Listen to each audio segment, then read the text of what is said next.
The Andor episode 6. Should you watch it or should you not watch it? By the end of this video, you will know if you should cook a meal and multitask or stay engaged for the duration of this episode of Andor.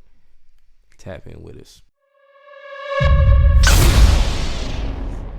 KJ, we got to talk about the highlights and the lowlights, of course. You know how we do it here. We're going to talk about the highlights first, though, because I say this is a pretty top tier episode, in my opinion. I think it's up there with episode 3. I low-key think it should have happened earlier, but we're going to save that conversation for later, too. But what are some highlights that you think happened from episode 6 of Andor? I think the highlights off the bat were, of course, with Star Wars, man, you got beautiful shots, and it had plenty of those in this.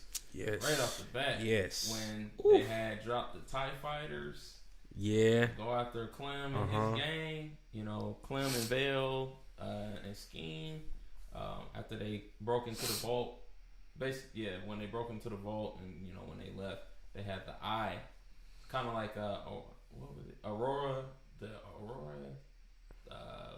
The skyline, like in Alaska, like the Northern Lights. Oh, the Northern Lights like, type vibe. Yeah, it had that type of vibe with the sky, except for like, I don't know if they were like meteors or whatever, but that type of shot, like all of that stuff, that whole sequence was like beautiful. It was lit, man. It was beautiful. I was like, man, it looked like a rainbow. I don't know, it just looked real cool. That was hard. I thought those shots were like really hard, and yeah. Even when they got into the TIE fighter, like that whole sequence, like I felt like that was really cool because, you know, when them TIE fighters drop, bro, it's on, bro. It's on like Donkey Kong. It's hard. You got the little pew sound. You know what I'm saying? That you had the classic sounds too. I love that, man. I love that. Gets me going. You feel me? Right. But nostalgic. Yeah, man. Those shots and sequences were really, really, really dope. Not only that, you know, even the opening scenes, you know, a lot of up close shots look really great.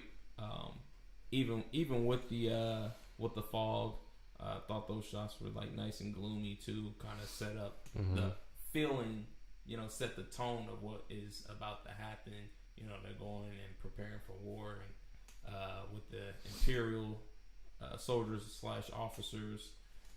So I thought those were really great shots, and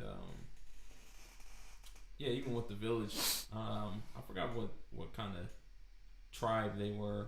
I think they were speaking... Is it Donnies? Donnies, yeah. Donnies. Speaking in Donnie. So, yeah, I thought those shots, you know, when they were, like, kind of having that ceremony for the eye, looked really awesome, too. Very well lit and show a lot of great expression as well. So those were really good, too. Music was cool, too. Thought it was had that catcher feeling, like that you know, anticipating feel. Yeah, it's very suspenseful, I feel like. Yep.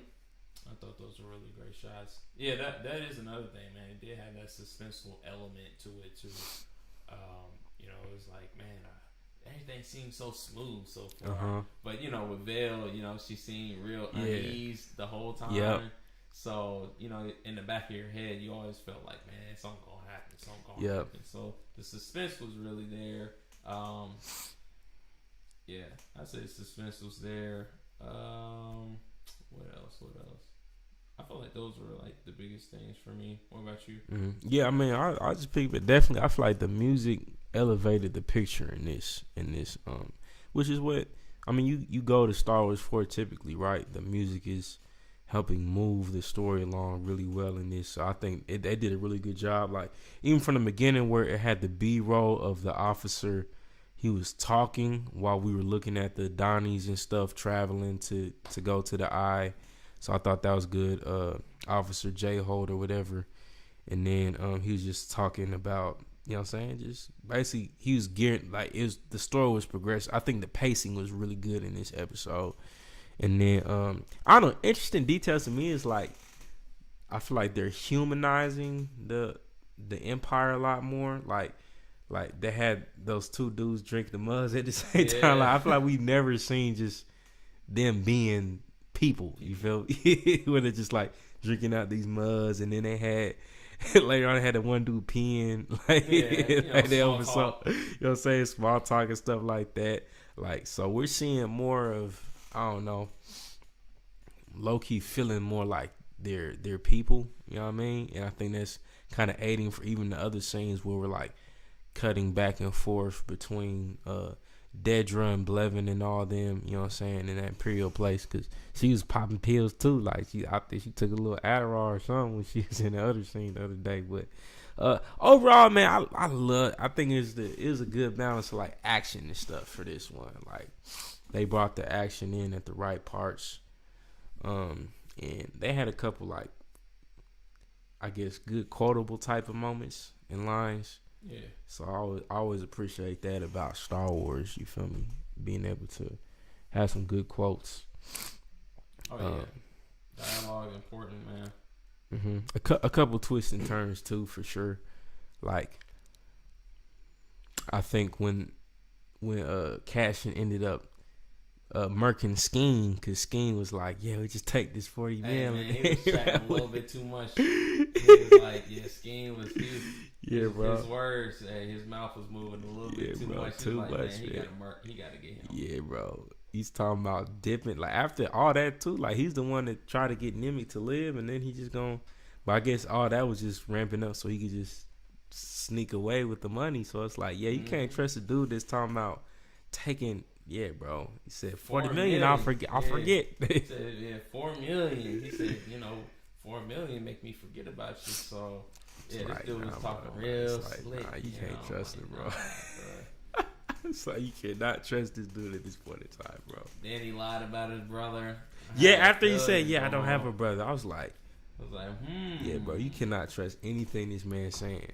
So I think Cashin had the right idea to, off the rip, be like, "All right, though, nah, yeah. I'm not going anywhere else with you. You gotta die, bro." Yeah. He's a real suspect, man. It's just like, bro, nah, you can't trust a dude like that, man. So yeah, definitely, I say this was in my opinion, the second best episode of the series so far. You know what I'm saying? Let us know what you think. Definitely watch this new episode of Andor, The Eye, and then comment below. Let us know your thoughts. Like, subscribe, and smash that notification bell. See you on the next episode.